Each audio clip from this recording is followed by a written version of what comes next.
Assalamualaikum warahmatullahi wabarakatuh. Alhamdulillahi rabbil alamin. Tasyafa'i wa dunya liyatajannabahal muwafaqun wa hazara minal gururi haqqara wa qadaraha wal juraha wa amali salihun. Asyhadu an la ilaha illallah wahdahu la syarikalah wa asyhadu anna Muhammadan abduhu wa rasuluhu sallallahu alaihi wasallam la nabiyya ba'd. Qala Allah ta'ala fil Qur'anil Karim.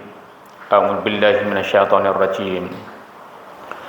Innama ya'muru masajidallah man amana billahi wal yaumil akhir wa aqamas salata wa ataz zakah wa lam yakhsha illallah wa asa ulaika ayyakunu minal muhtadin.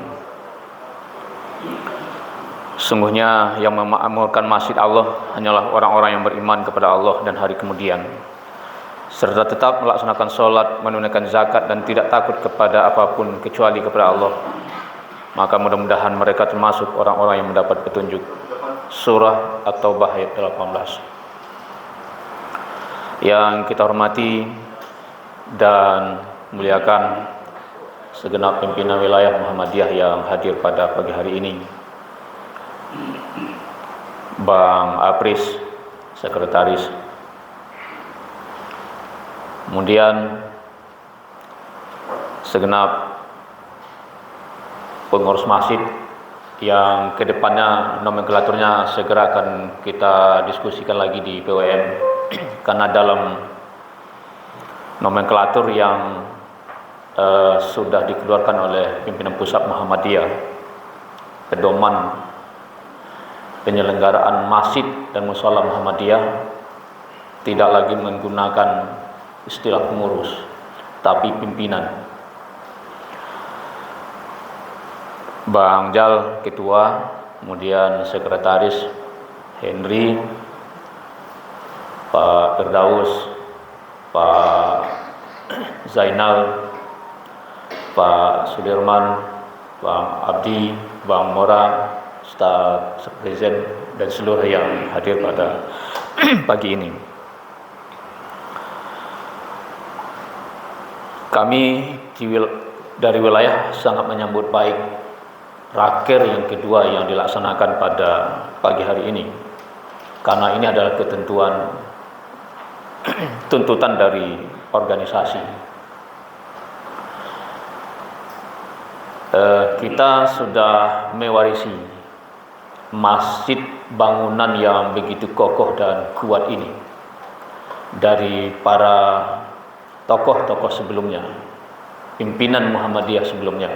Maka tentu menjadi kewajiban bagi kita sekarang ini untuk memakmurkan, membenahi, dan mengembangkannya, sebagaimana yang Allah sampaikan tadi itu dalam surah At-Taubah ayat 18, yang tentu kita sesuai dengan perkembangan zaman.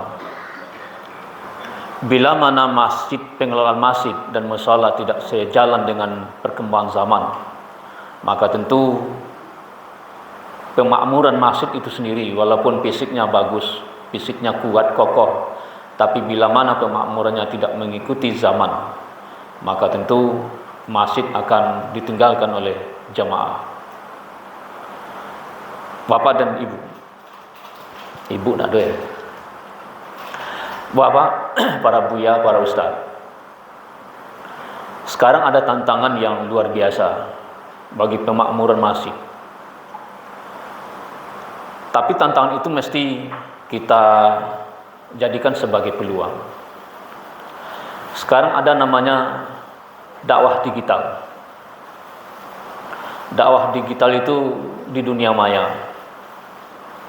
Ada yang mengatakan sekarang ini untuk menimba ilmu agama secara khusus tidak mesti berada lagi di masjid untuk jamaah secara umum, tapi cukup hanya di media sosial, melalui YouTube, melalui Facebook, Instagram, TikTok, dan sejenisnya. Tapi perlu juga kita pahami, kita catat bahwa tidak semua bisa dilakukan di media sosial itu. Banyak hal yang itu mesti harus tatap muka. Salah satu bahagian yang tidak bisa digantikan oleh media sosial. Bahwa ketertarikan orang terhadap masjid, maka itu sebagai balasan yang diberikan oleh Allah. Itu tidak bisa tergantikan oleh media sosial. Nah, oleh karena itu bagaimana orang tertarik ke masjid, itu kerjanya kita pengurus pimpinan masjid. Bila mana orang tidak tertarik, jamaah tidak tertarik pergi ke masjid, berarti di situ ada juga problem yang harus kita evaluasi. Mengapa hal itu bisa terjadi? Orang tidak tertarik untuk ke masjid. Mungkin saja dari sisi aspek kenyamanan dan ketenangan. Mungkin saja dari aspek pelayanan. Ya, tidak terakomodasi pelayanan yang diinginkan oleh jamaah, sehingga jamaah merasa butuh berada di masjid. Nah, oleh karena itu Bapak dan Buya, para ustaz, kita sebagai pimpinan masjid tentunya, sebagai pengurus masjid, ini harus kita lakukan terus evaluasi. Mengapa misalnya jamaah tidak begitu ramai misalnya? Apakah memang karena faktor di masjid kita ini yang tentu subuh dengan isya misalnya. Kalau zuhur dengan asar itu sudah tidak ada problem.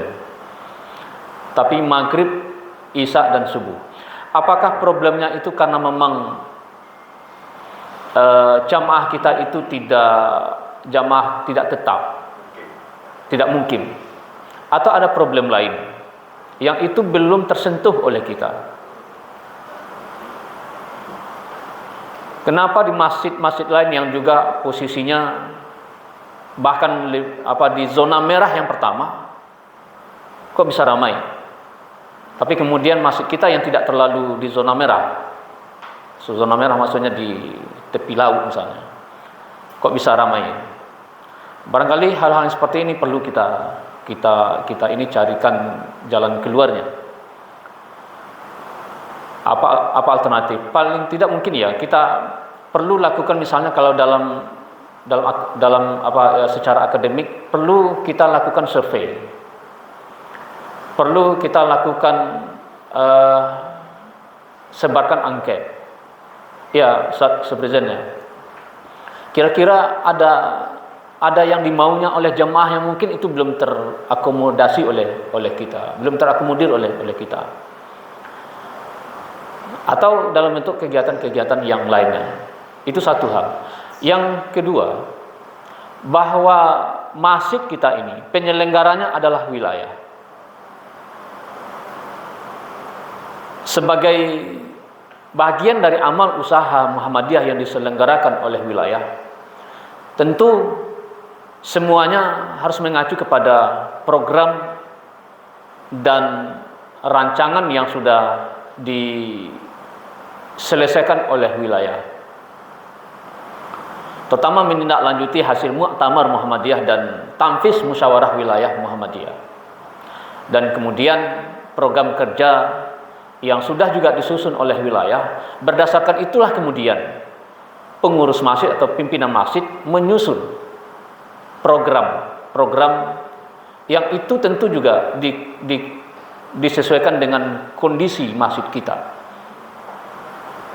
Bila mana program masjid tidak bersentuhan atau tidak mempedomani dari hasil Tanfiz Musyawarah Wilayah dan program wilayah, tentu dia akan kehilangan tujuan.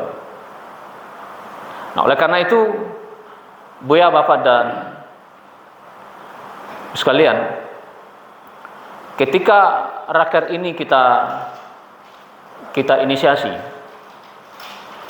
maka tentu program dan kegiatan harus mengacu kepada program yang sudah dirumuskan dan disusun oleh wilayah.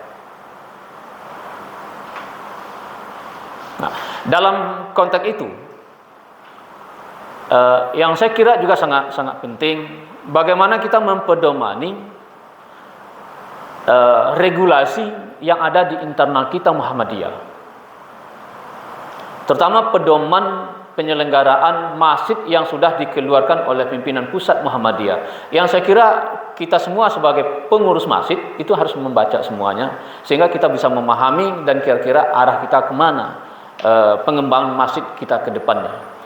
Nah, paling tidak sebagaimana yang tercantum misalnya di dalam bab 7 pedoman penyelenggaraan masjid itu, di dalam hal program dan kegiatan masjid, paling tidak ini standarisasinya. Paling tidak itu ada 4 program yang harus kita lakukan.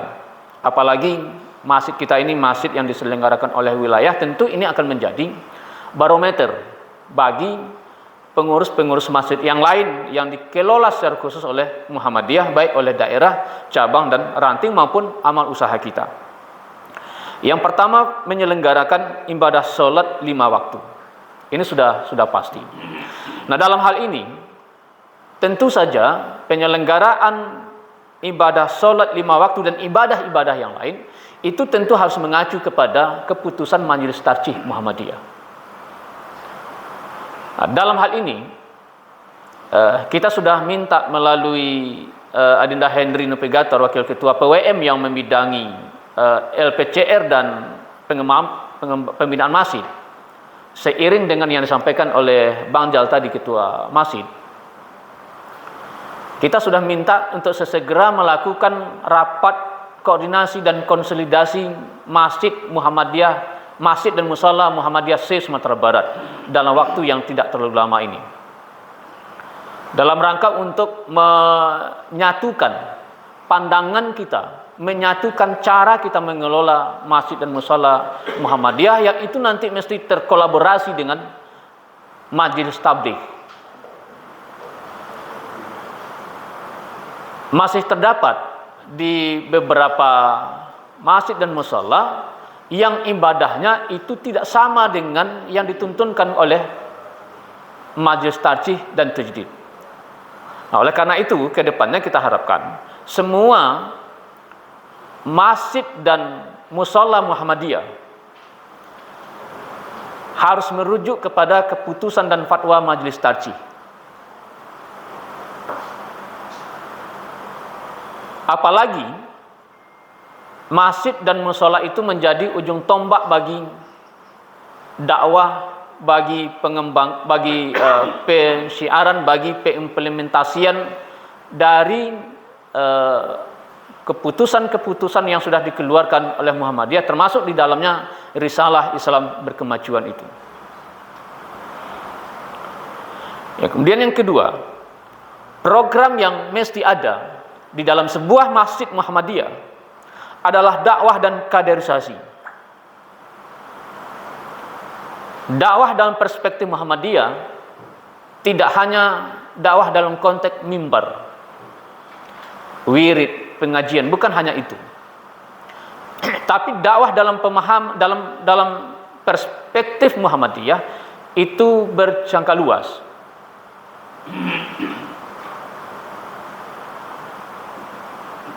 Apa yang kita lakukan, misalnya yang disampaikan oleh Ketua Masjid tadi, Bang Jal, berkaitan dengan kebersihan misalnya. Bagaimana kebersihan di masjid kita ini, lalu kemudian kebersihan itu menjadi ladang dakwah bagi kita. Dan itu menjadi contoh bagi masjid dan musala di luar Muhammadiyah. Maka tentu itu adalah bagian dari dakwah yang harus dilakukan. Dan termasuk juga di dalamnya kaderisasi. Nah, itu ada paling tidak ada 3 hal standar minimal itu, standar minimal yang harus ada di dalam. Pertama, pendidikan, pelatihan serta pembinaan imam, khatib dan mubalighat. Ini yang mesti ada di masjid kita ini.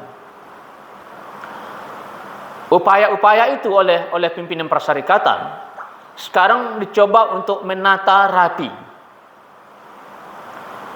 Ini ada program misalnya pelatihan marbot ya, pelatihan garim yang diselenggarakan hari ini di beberapa minggu ke depan di Yogyakarta.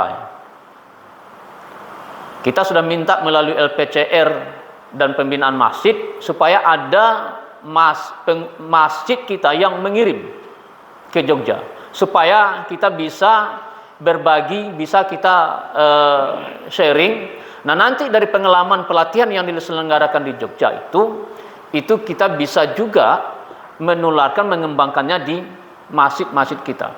Nah, saya kira Masjid Taqwa Muhammadiyah yang kita selenggarakan ini mestinya juga mengirim ke sana marbotnya. Kalau marbot garim ya. Iya. Kan garim ya. Garim bahasa kita ini. Nah, paling tidak kita tentu dorong ini dulu untuk dikirim, supaya kita memiliki kesamaan pandangan secara keseluruhan di tingkat nasional. Yang kedua, yang kemungkinan itu bisa kita dorong itu Masjid Taqwa Muhammadiyah Padang Panjang, yang itu penyelenggaranya pimpinan daerah. Yang ketiga yang juga mungkin yang kita dorong untuk ikut di dalam pelatihan ini adalah Masjid Ansarullah yang diselenggarakan oleh daerah Payakumbuh. Kemudian juga Masjid Taqwa yang ada di Batu Sangkar yang diselenggarakan oleh daerah. Ya, saya kira ini mungkin ke depannya ini mesti kita lakukan upaya-upaya yang seperti itu. Yang berikutnya, bagian dari dakwah dan kaderisasi yang harus dilakukan oleh masjid adalah Baitul Arqam, Darul Arqam, refreshing al-Islam dan kemuhammadiyahan, dan ide politor. Jadi kalau selama ini ide politor itu hanya kita laksanakan di tingkat pimpinan, nah dalam nomenklatur, dalam pedoman yang ada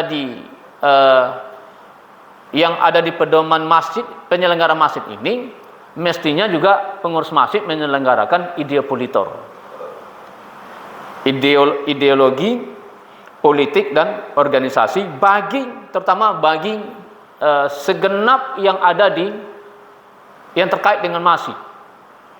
Nah, mungkin pelaksanaannya bisa jadi nanti bisa digabung secara bersama-sama. Beberapa masjid bisa kita gabungkan nanti melalui program LPCR bekerjasama nanti dengan Majelis Pembinaan Kader. Kemudian yang ketiga, program juga yang mesti juga ada adalah pembinaan jemaah. Pembinaan jamaah itu meliputi baca tulis Al-Quran, akidah, ibadah, akhlak, dan muamalah. Saya kira ini sudah jalan lah. Program-program melalui baik di MDA kita maupun di jamaah. Tapi ini mesti kita tingkatkan lagi. Yang keempat, pelayanan dan pemberdayaan umat. Di antaranya yang mesti kita lakukan adalah pengumpulan zakat, infak, dan sedekah masyarakat di sekitar masjid. Kita melalui Lazis Mukail. Ya, Lazis Mukail. Saya kira ini sudah dilakukan. Hanya saja mungkin bagaimana polanya ke depan itu yang mesti kita lakukan, termasuk juga Lazis Mukail itu bagaimana kewenangan dan fungsinya. Bagaimana hubungannya dengan Lazismu tingkat daerah dan wilayah. Selanjutnya, usaha-usaha kesejahteraan sosial, ekonomi, kolaborasi masjid dan masyarakat. Nah, Bapak, Buya, para ustadz, yang soal usaha ini kita lihat kalau kita mengacu ke pedoman ini, masjid boleh mendirikan perusahaan terbatas. Jadi tidak sudah diberi ruang, sudah diberi keleluasaan untuk mengurus hal-hal yang bersifatnya bisnis dalam rangka untuk menopang pergerakan dakwah yang dilakukan oleh masjid. Dan tentu kita alhamdulillah sudah lama menyelenggarakan unit usaha masjid kita ini, tapi bagaimana pengembangannya ke depan? Bila mana memang sudah membutuhkan sebuah perusahaan terbatas, saya kira Pak Zainal, kalau itu sudah ada orientasi kita, regulasi kita sangat memungkinkan untuk mendirikan perusahaan yang seperti demikian. Kalau kita juga mengacu kepada masjid-masjid yang viral, seperti kita dulu pernah bersama Bang Jal dengan Bang Apres ke Jokorian, itu justru masjidnya memiliki tempat penginapan semacam hotel. Nah, kalau itu memungkinkan, kenapa tidak juga kita lakukan? Karena itu sangat dimungkinkan, terutama untuk kepercayaan masyarakat jamaah kepada kita untuk mengelolanya. Termasuk juga unit-unit usaha yang lain. Dalam hal pengelolaannya, kita mungkin selama ini sudah mengelola KB Ihu, kemudian toko buku, juga Takwamat, pangkas rambut, dan sejenisnya itu. Tapi kemudian untuk pengembangnya itu perlu kita lakukan upaya-upaya keras lagi, supaya unit-unit usaha kita ini bisa menopang dari kegiatan-kegiatan dakwah yang dilakukan oleh masjid. Nah, termasuk beberapa waktu lalu misalnya masjid kita ini menjangkau tidak hanya di Kota Padang, tapi juga menjangkau wilayah-wilayah yang di luar Kota Padang, Sumatera Barat, terutama di daerah 3T, ya fokus kepada Mentawai. Nah, khusus untuk di Mentawai, ini barangkali Bapak, Buya, Ustadz, harus ada perhatian memang yang agak lebih khusus juga di kita. Kemarin kita sudah bicara dengan Ketua PDM Mentawai, bahwa tantangan yang luar biasa masih jalan sampai sekarang. Cuman PDM kita minta supaya memang programnya itu semuanya tersistem dilakukan, tidak lagi bersifat sporadis. Nah, dalam hal itu kemarin kita sudah coba untuk menambah satu amal usaha kita di Mentawai, mendirikan SD full day, karena itu yang mungkin menurut PDM yang bisa kita dirikan di sana. Nah, berikutnya yang harus juga kita lakukan adalah pelayanan pendidikan dan keterampilan serta kesehatan masyarakat di sekitar masjid berbasis pada hasil pengumpulan zakat, infak, sedekah, dan usaha-usaha sosial ekonomi lainnya. Saya kira juga klinik kita sudah mengarah ke situ, tapi klinik ini mesti kita kembangkan lebih baik lagi. Tidak hanya sekedar untuk jamaah, tapi bagaimana klinik itu juga menjadi sumber pendapatan bagi masjid. Kalau sekarang mungkin menjadi sumber pengeluaran bagi masjid, ke depan itu bagaimana itu bisa dijadikan sebagai sumber pendapatan. Dan ini kita coba beberapa waktu lalu, ya Bang Jal, kerjasama dengan MPKU, Majelis Pembinaan Kesehatan Umum Wilayah, untuk memperkuat agar klinik kita ini di samping melayani jamaah secara tapi juga sekaligus secara ekonomi ini bisa memberikan dampak terhadap sumber pendapatan dari masjid kita. Bisa jadi juga pada saatnya pengembangannya bisa keluar dari areal masjid kita ini. Kalau itu memungkinkan, masjid ada usahanya di luar masjid ini. Tetapi tentu utamanya kita utamakan dulu di dalam. Bila mana di dalam ini sudah kuat, maka tentu sangat memberikan ruang untuk kita lakukan ekspansi keluar. Nah, terakhir, Bapak dan Buya, para Ustadz, yang ingin kami sampaikan bahwa masjid kita ini penyelenggaranya wilayah. Dalam ketentuan setiap amal usaha yang dikelola oleh pimpinan persyarikatan ini mesti ada APB, anggaran pendapatan dan belanja, itu mesti terukur juga, dan itu harus dilakukan secara berkala per tahun. Masing-masing amal usaha wajib melaporkannya kepada pimpinan persyarikatan sekali dalam setahun. Wajib untuk diberikan laporannya kepada pimpinan persyarikatan.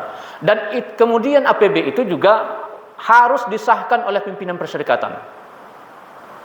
Jadi dengan demikian, untuk tahun ini misalnya, karena ini kemarin belum kita dorong kuat untuk itu, maka untuk tahun 2024, 2025 ya, mulai awal tahun 2025, kita harapkan masjid APB-nya sudah disahkan oleh wilayah. Kemudian belanjanya juga dilaporkan, implementasi realisasi dari anggaran juga mesti dilaporkan ke wilayah. Jadi tidak ada lagi amal usaha kita yang tidak ada APB, yang tidak ada lagi disahkan oleh pimpinan perserikatan. Apapun bentuk amal usahanya. Karena ingin kita mengkonsolidasikan secara keseluruhan. Nah, oleh karena itu dalam hal penyusunan APB ini kami sangat berharap karena masjid mengelola unit-unit usaha, masing-masing unit usaha juga melakukan hal yang sama. Mesti ada APB-nya. KBIHU mesti menyusun APB-nya, lalu kemudian disahkan oleh pimpinan masjid, oleh pengurus masjid. Toko buku yang itu bisnis juga sama. Kemudian pangkas juga sama. Semuanya harus ada APB-nya. Lalu kemudian itu disahkan oleh pengurus masjid. Nah, nanti oleh pengurus masjid ini dihimpun secara keseluruhan, inilah yang kemudian diajukan kepada pimpinan wilayah untuk diajukan untuk penetapan dan pengesahan anggarannya. Sekarang baru bulan Agustus. Nah, paling tidak untuk tahun 2025 di bulan Desember APB dari masjid sudah masuk ke PWM untuk penetapan.